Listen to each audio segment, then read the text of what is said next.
At exactly 3 p.m., local veterans stood at the shores of the lake and played taps on their bugles. Here at the Olympic Center in Lake Placid, people have come far and wide to relive the miracle on ice.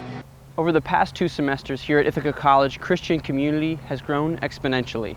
There are a couple factors at play, but one in particular is the formation of a new club on campus. I just spoke to one teacher in the past 5 minutes, and she said that she's hopeful to hear an answer from the superintendent and the school board by their last meeting in November, potentially even as soon as October 30th. Live from the Ithaca City School District, I'm Christian Gratto. Gubernatorial candidate Antonio Delgado visited Ithaca this weekend here at the Liquid State Brewing Company. This evening, parents, students, and teachers come together at the Ithaca City School District to advocate for a more fair and competitive contract. Here in London, Europe's largest airport, Heathrow, is closed on Friday due to a power outage caused by a fire at a power station 2 miles away. Hello, my name is Christian Gratto here with the Ithacan at the 65th Annual Cortica Jug in Cortland. We're here to get some crowd interviews. You can learn more about their company at thecircus.com. Reporting for Newswatch, I'm Christian Gratto.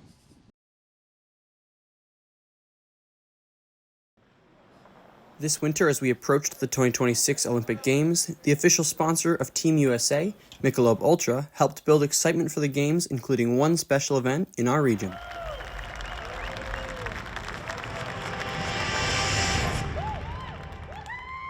Here at the Olympic Center in Lake Placid, people have come far and wide to relive the miracle on ice. Using millions of dollars of immersive projection technology, the game was brought back to life, displaying never-before-seen footage and holograms of highlights from the game. The United States in control still around the near corner board for McClanahan, and he taps it into center ice. Soviets. The Olympic Center provided a concessions menu with 1980s prices. Coming out of the archives, the original Michelob Ultra Zamboni even took the ice during intermission. 3 returning Olympians, Jim Craig, Mark Johnson, and Mike Eruzione, were welcomed to the Olympic Center, as well as sports broadcaster Al Michaels, who introduced the iconic phrase, "Do you believe in miracles?" during the game in 1980.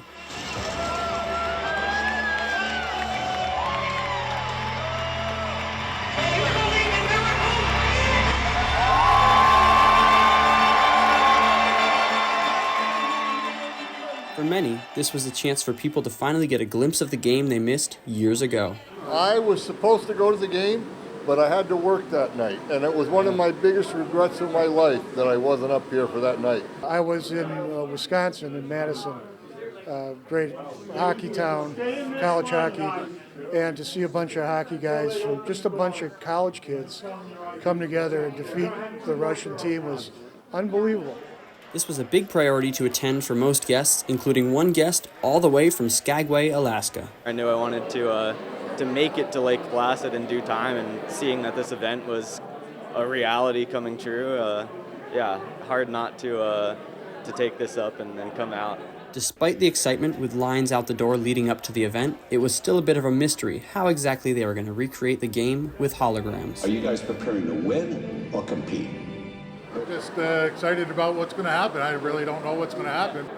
I think the whole concept is fascinating. I don't really have a picture of what it's going to look like, but we'll see. With his grandkids in mind, U.S. Olympic hockey goalie Jim Craig reflects on the impact this type of technology will have on future generations while recreating Olympic history. I think what's great about the Miracle of Light and Run Back the Miracle is that it's going to give another generation a chance to experience in the way they communicate. We're all grandfathers, right? And so our kids are going to be able to see something and know something about it.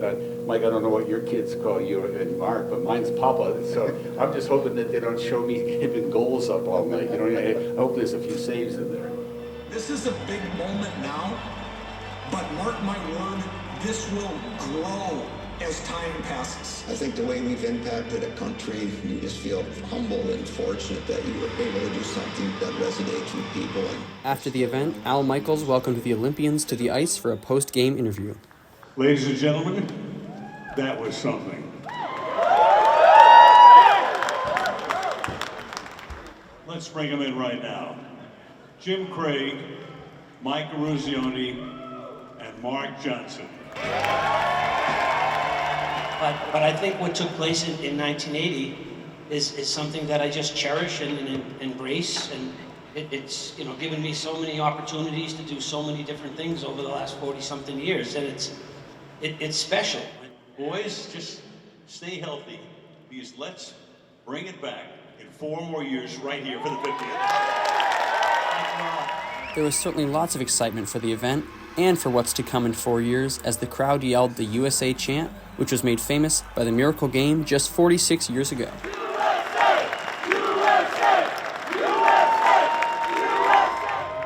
In Lake Placid for Mountain Lake PBS, I'm Christian Gratto. Our Mountain Lake PBS summer intern Christian Gratto has the story. For decades, the Malone Golf Course has welcomed thousands of Canadian golfers to their greens. With 36 holes and a history dating back to 1903, this club's current location was dedicated by Babe Ruth just a month before it opened in 1939. Recently, with tensions between Canada and the United States, they have seen a drastic decline in the number of Canadian visitors. Business is down about 20%, which is a loss of roughly $400,000 in revenue. It costs about $1.5 million just to maintain our 2 courses here every year. And when you lose $400,000 of revenue, that takes a bite out of that. So our managers have been cutting where they can while maintaining the same quality of play. If you play golf and you've played Malone, you'll know that it competes with essentially any other golf facility in the world. The club says it has been reaching out to Canadian groups who have visited in the past. Both myself, another member of our committee, have made those phone calls to packages that have booked in previous years, and by and large, everyone really likes our facility. They really enjoy the experience they had here, but unfortunately, due to geopolitical tension, they've decided to keep their tourism dollars in Canada. They've also been in touch with both state and federal lawmakers looking for help. My concern is we're not getting any response from our federal representatives. State representatives are trying. They're doing what they can. Local representatives are doing what they can. There's not a lot of money to go around, but they're doing what they can. And while they're unhappy about the cancellations this summer, they say they aren't worried about it lasting long term. I have faith. I have faith in our customers. This place is a lot more than a golf course. It's really special to a lot of people. I know a lot of people understand the situation that we're facing, and I know that people are going to come through for us. In Malone for Mountain Lake PBS, I'm Christian Gratto.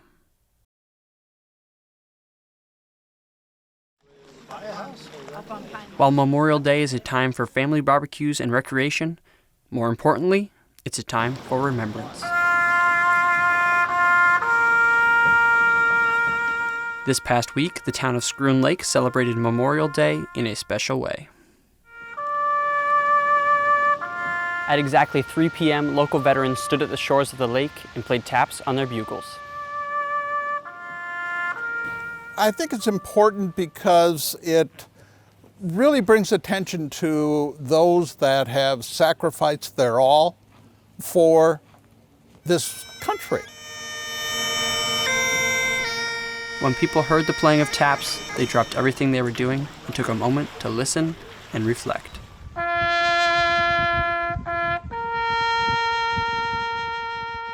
We did have 2 people in a boat that just stood right still in the boat and stood up and respected the taps. Schroon Lake's a very patriotic town.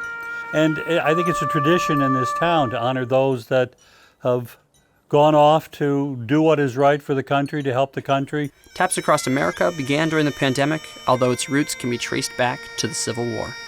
It was created to make the true meaning of Memorial Day impossible to miss. The ultimate goal? To hear taps at exactly 3 p.m. on every Memorial Day, no matter where you are. For local veteran Ed Donnelly, he feels that playing taps for the fallen at community events has been the most rewarding part of his life and feels very appreciated among the community. Glenn Repko has participated in Taps Across America for the past couple years, but this year was a bit different. Today it was surprising. I had a number of my neighbors down on our beach. I was at the end of the dock playing taps, and I was concentrating on that, and when I finished, I heard a round of applause, and I turned and looked, and there were about 10, 12 people listening. So that was quite an honor, quite honorable of them. Again, it's the patriotism in Schroon Lake. These are the people of Schroon Lake. They care. A community that cares, year after year. For Mountain Lake PBS, I'm Christian Gratto.